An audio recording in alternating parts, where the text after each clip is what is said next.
一个月听懂美国人。Hi, everyone. Welcome back to Everyday English Academy. I'm Sarah. And I'm Mike. Today's topic is something we all use every day, small talk. Yes, small talk.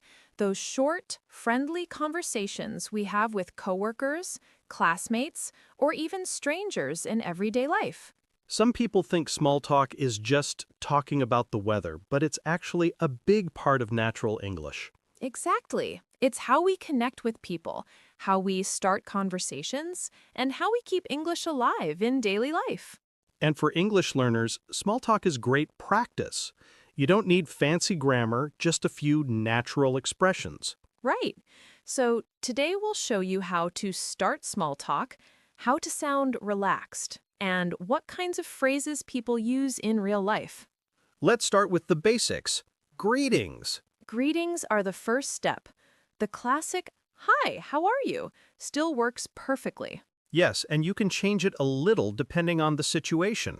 Here are some friendly examples. Hey, how's it going? Hi, how are things? Good morning. Hey, long time no see. All of those sound natural. Notice that none of them are too formal. English speakers often keep things simple and friendly. Exactly. And when someone asks you, how are you, don't just say, fine, thank you. That sounds a bit stiff. True. You can say, "I'm good, thanks," or "Pretty good. How about you?" Or even, "Not bad, just a little tired." Yes, add a small detail. It keeps the conversation alive. So let's build a short example. Sure.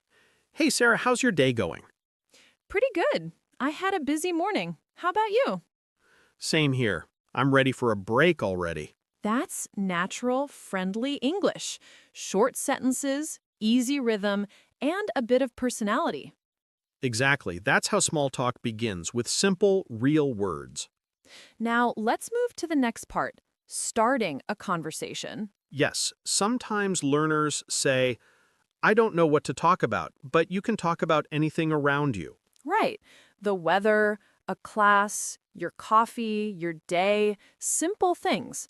For example, "This weather's crazy today." "The coffee line's long this morning." "That meeting felt longer than usual, huh?" Perfect examples. They're short, casual, and easy to say anywhere, at work, school, or a cafe. And from there, you can ask a small question. For example, "Do you usually come here?" Or, "Have you tried the food here before?" Yes, open questions work best. They invite a longer answer, not just yes or no. For example, "Do you like working here?" "What kind of music do you listen to?" "Have you seen that new movie everyone's talking about?" Those are all great. When you ask open questions, people naturally want to answer, and that's how real conversation begins. Let's do a short, real-life example, something you might hear between coworkers. Sure. Hey, how's your week going? Pretty good so far. Busy, but not too bad, Yeah, same here. I can't believe it's only Wednesday. right? This week feels so long already. That's it. Small talk and action. You're not talking about anything deep, but it keeps the connection friendly. Yes, and every time you do that, you're practicing natural rhythm and tone. Let's talk about follow-up questions because they're the secret to good conversation. Exactly. If someone says, "I went to the beach last weekend," don't just say, "Nice." You can ask, "Oh yeah? Which beach did you go to?" Yes, or was it crowded? Or did you go swimming? Follow-up questions show that you're interested. People love that. Here's another one. I tried that new restaurant downtown. "Oh, really? How was it?" It was great. The pizza was amazing. "Nice. I've been wanting to go there." See how the questions make it flow naturally? That's how real English conversation sounds. Now, let's look at reaction phrases now. Those short words people use to respond. Yes, when someone tells you something, you can react like this. Really? That's awesome. No way. That's cool. Oh, I see. That's interesting. Exactly. They make you sound alive, not robotic. And they show emotion. For example, I got a new job last week. Oh, wow! Congratulations! That's awesome! Or, I was late this morning. Oh no, what happened? That's perfect, a small emotional reaction, just like real English conversation. Here's another skill. Agreeing with people. You can say, me too. Same here. I know, right? Exactly. These are great for connecting naturally. For example, I hate getting up early. Same here. Mornings are the worst. That sounds exactly like how people speak in daily life. Yes, and these phrases help you sound relaxed, not too formal. Now, let's talk about how to change the topic. Sometimes a conversation starts to slow down and you want to move to something new. That's normal. You can use easy phrases like, by the way, speaking of, that reminds me. Or, oh, actually, For example, by the way, have you seen the new cafe near the station? Or, speaking of food, do you like cooking? nice and simple. These short expressions help conversations move naturally. Let's also talk about tone and body language. Good point. Small talk isn't just about words, it's also how you sound. Yes, smile a little, use a friendly tone, and don't rush your words. When you sound relaxed, people feel comfortable talking with you. And even if your grammar isn't perfect, your tone can still make your English sound great. Exactly. People remember how you make them feel, not how perfect your sentences are. Now, let's show one more short example. This time, two classmates chatting before class. Hey, did you finish the homework? Almost. I stayed up too late last night. Same here. I couldn't focus at all. Yeah, I need coffee before I can think. Ha, me too. Let's grab one after class. See how that sounds? Natural, short, friendly, and full of real English. Exactly. You don't need big words to sound fluent. You need real, everyday language. So, before we finish part 1, let's quickly review what we learned. Use simple greetings like hi and hey, how's it going? Ask open questions to keep the conversation alive. Use reaction words like really? That's great. No way. Had short agreement phrases like me too. Change topics smoothly with by the way. Perfect summary. All these expressions help you sound more natural in English, not like a textbook, but like a real person. Exactly. And in part 2, we'll continue with more conversation skills. How to keep the rhythm, how to respond naturally, and how to sound fluent and confident in everyday talk. That's right. We'll also practice more expressions and short dialogues you can use right away. Great. So stay with us for part 2, coming up next. See you there. Hi, everyone. Welcome back to Everyday English Academy.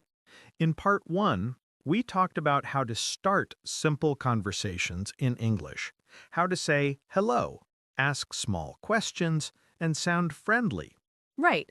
And now, in part 2, we're going to focus on the language you can use when you're already talking with someone, how to keep the chat flowing naturally, and how to sound like a confident English speaker. Yes, because once you start a conversation, many learners say, I don't know what to say next. Exactly. They run out of words or feel stuck. But don't worry. Today we'll share phrases, reactions, and little tricks that keep your English conversation alive and smooth. Let's begin with short reactions, those small words that make you sound natural. Ooh, that's a great one. When someone is talking, native speakers don't stay silent. They react with small phrases like, really? That's cool. No way. I know, right? That's funny. Yes, and we use these all the time. They show emotion and interest. For example, I finally finished my project last night. really, nice job. It was so hard I almost gave up. I know that feeling.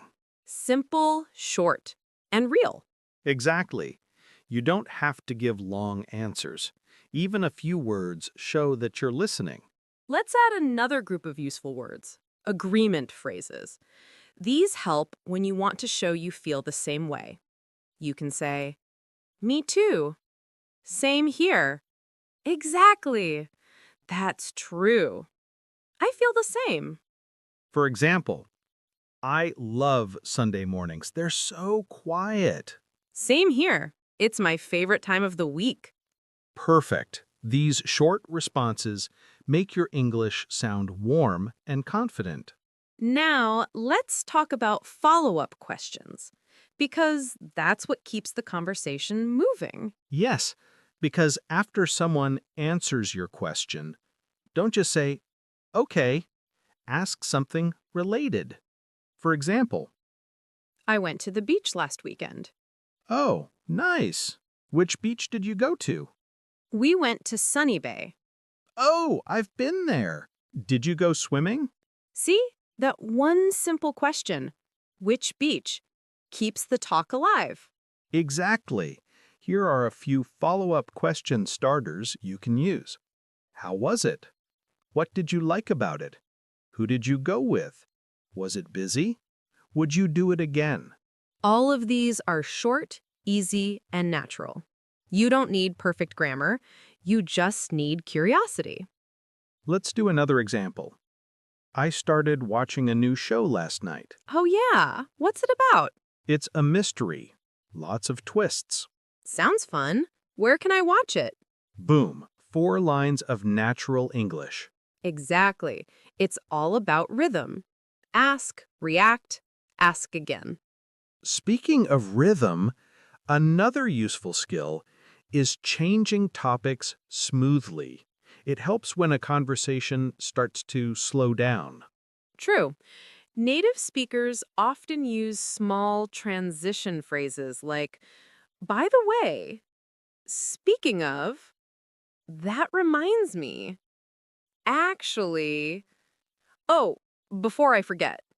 For example, by the way, have you seen the new cafe downtown? Or, speaking of movies, did you watch the one we talked about? Yes, those phrases move the chat naturally from one topic to another. No awkward silence. Now let's talk about tone, because what you say is important, but how you say it matters even more. Exactly. English speakers often sound friendly by keeping their tone light and relaxed. They don't speak too fast or too serious. Right.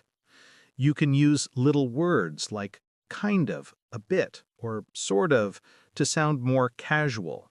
For example, instead of I am tired, say I'm kind of tired. Instead of it was difficult, say it was a bit difficult. That's a great tip. It softens your speech and makes you sound more natural. Another one, contractions. Use them. Say I'm instead of I am. You're instead of you are. It's instead of it is. Yes, it's not just about grammar, it's rhythm. Contractions make your speech smoother and more natural. Let's show an example. Formal, I am happy to meet you. It is nice to talk with you. Natural, I'm happy to meet you. It's nice talking to you. The difference is clear. The second one sounds relaxed and friendly. Totally. Now let's add another skill. Sharing opinions politely. That's a big one. You can't always agree with everyone, right? But you can still be polite. Yes, here are some easy ways to share your thoughts naturally. I see what you mean. That's interesting. I'm not sure I agree, but I get your point. Yeah, maybe. I think a little differently, though. Perfect examples. You're not saying you're wrong. You're saying, I think another way. That's friendly English. Let's show it in action. I love working from home. Oh, really? I like it too, but Sometimes I miss being around people. See how polite that sounds? No argument, just sharing. Exactly. And that's the kind of English that builds easy, positive communication. Let's also talk about ending conversations naturally, because sometimes you have to go, but you still want to sound polite. Yes, don't just walk away. Try small, friendly endings, like, anyway, I should get going. I'll talk to you later. Good catching up with you. See you around. Take care. Great list. Let's do a quick example. It was good talking to you, but I've got to go to a meeting. No problem. See you later. Perfect. Short and natural. And notice that all these phrases are useful in any setting, work, school, or casual chat. Absolutely. And remember, practice is everything. The more you use these small expressions, the more automatic they become. Yes, you can practice with a friend or even talk to yourself. For example, while you're cooking or walking, say out loud, "By the way, I saw a great movie." That sounds amazing.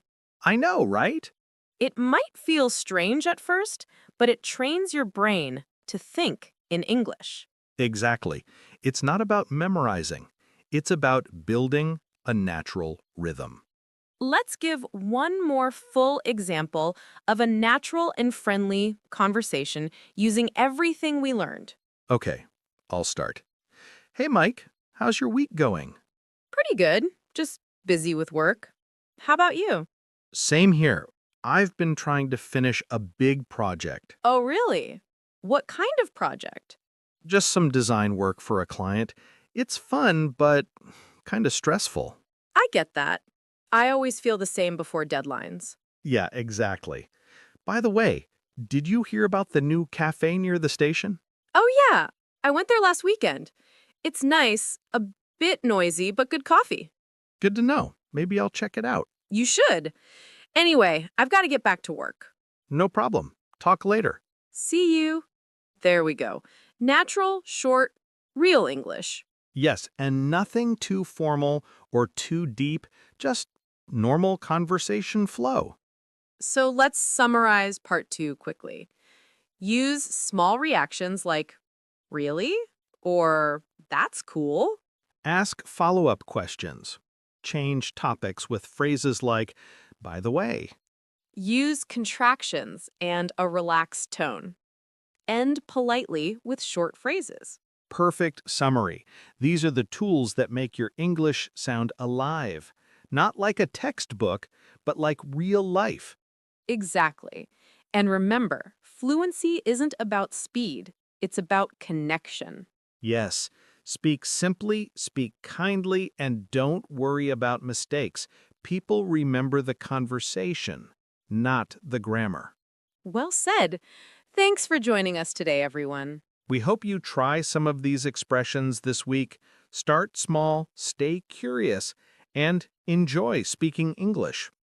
See you next time on Everyday English